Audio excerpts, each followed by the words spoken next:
But now let's make these notes now on setting goals. The promise of the future is an awesome force. We look back for experience, but we have to look forward now for inspiration. And what gives us inspiration to get up in the morning and do our job, learn skills, develop all that we can possibly be, is the promise of the future. And it can be so powerful that it can overwhelm any adversary you might have, any difficulties you might have. Here's a key phrase: reasons make the difference in how your life works out. Reasons make the difference in your appetite and zest for taking on the challenge, doing the job, becoming successful. Mr. Shoaff said, if you have enough reasons, you can do the most incredible things. You can get through the most difficult day. You can overcome the most unbelievable challenges if you have enough reasons.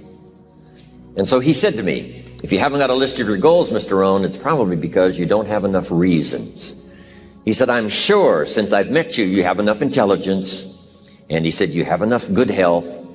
And he said, you have, all of those things working for you. But here's what you must work on now, is to have enough reasons. Looking into the future, developing reasons. Okay. Now here's a note to make. It's important to make sure that the greatest pull on your life is the pull of the future. Some people let the past pull them back. The past can be like gravity if you let it to pull you back. Some people live in the past. They live in the darkness of the past. They live in the mistakes of the past. They live in the discouragement of the past. They didn't make it, and that affects them for the rest of their life, living in the past. So we don't want the past to pull us back, to live in the past. So make this note: dreams and goals can become magnets. Dreams and goals can become magnets. And the stronger the goal, the higher the purpose, the more powerful the objective, the stronger this magnet is that pulls you that direction. Now, not only does your goals and your objectives pull you that direction, here's what they also do. They pull you through. They pull you through all kinds of down days. They pull you through a difficult time. It'll pull you through some winter of your life. Some people get lost in the confusion of the day simply because their goal is not bright enough to pull them through. Next, it's goals that drive us to take advantage of the spring. Why would the farmer put the plow in the ground in the spring if he couldn't see the vision of the harvest when the summer is finished? Is it possible to see the finished harvest? And the answer is yes. We do that simply by faith. Key phrase: faith is the ability to see things that don't yet exist. So here's what we want to do in our goal setting session, is to start looking into the future of what you would like to accomplish and where you would like to go, the person you would like to be, and see if you can't get a better picture of the finished objective. See yourself there. See yourself in possession of. For your dreams to greatly influence you, for the future to pull you, your future must be well planned. There are two ways to face the future. One is with apprehension, the other with anticipation. Guess how many people face the future with apprehension? Why? They don't have it well designed.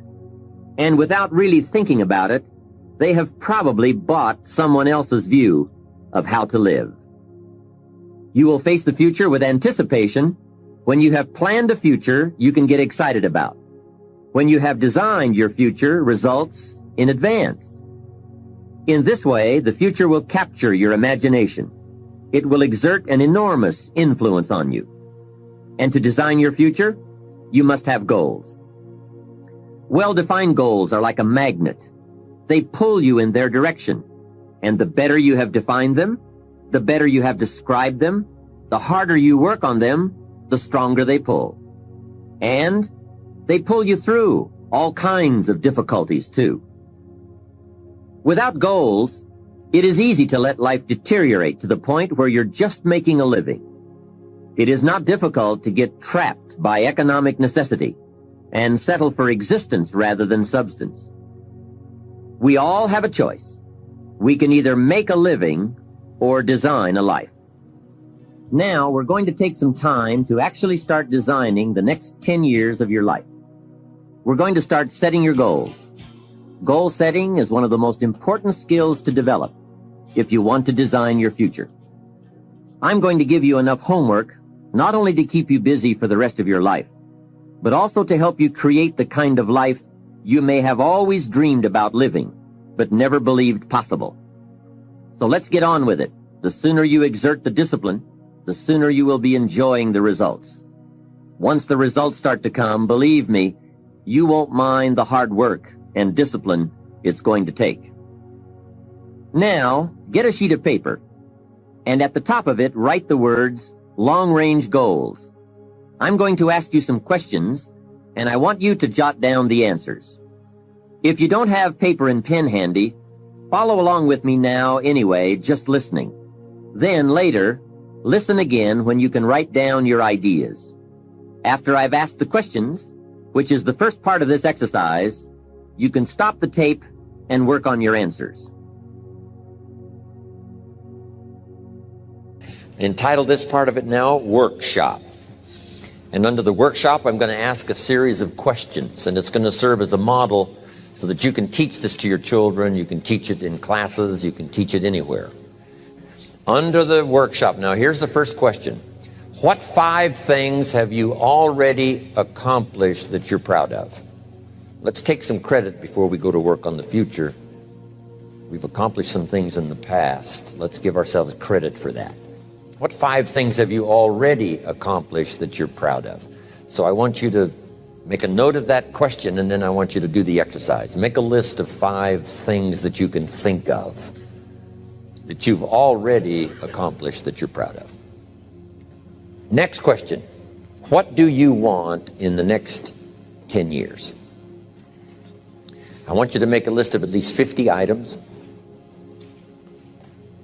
Now, this is not what you think you can get. This is what you want. If everything fell into place and you could have anything you wanted in the next 10 years, what would that list be? Not something you think you can earn, not something you think you can buy, not something you think you can, finally be so successful you can get.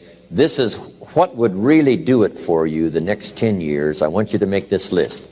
And here's the deal now. I want you to put each item one under the other. Not side by side, but one under the other. Just let your dreams, run free here. Not what you think you can get, but what you want. If everything fell into place and you could have whatever you wanted the next 10 years, what would that be? Little things, major things, insignificant things, doesn't matter. Just make the list. To help you get started with your list, consider these questions. What do I want to do?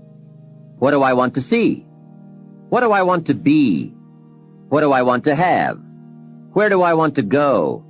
And what would I like to share? Now, with these thought starter questions in mind, answer the basic question. What do I want within the next 1 to 10 years? See how many things you can write down. At this point, don't take the time to describe in detail everything you want. This is the time for you to let your thoughts pour, to write fast and to abbreviate. Make the list as long as you possibly can. Try to write down at least 50 items. 50 things you want within the next 1 to 10 years. These are long-range goals. Spend about 12 to 15 minutes on this. The key is to put everything on your list. Now, the key is to take it out of your head and put it on paper.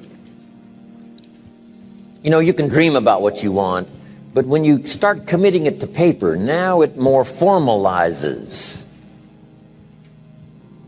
Information now starts to make a composite of an idea.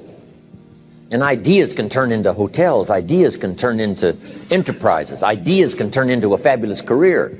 We need the information. We need the stimulation. What experiences would you like to have in the next 10 years? Parachute out of an airplane, star in a movie, start a new family, learn to play a musical instrument, try a new sport.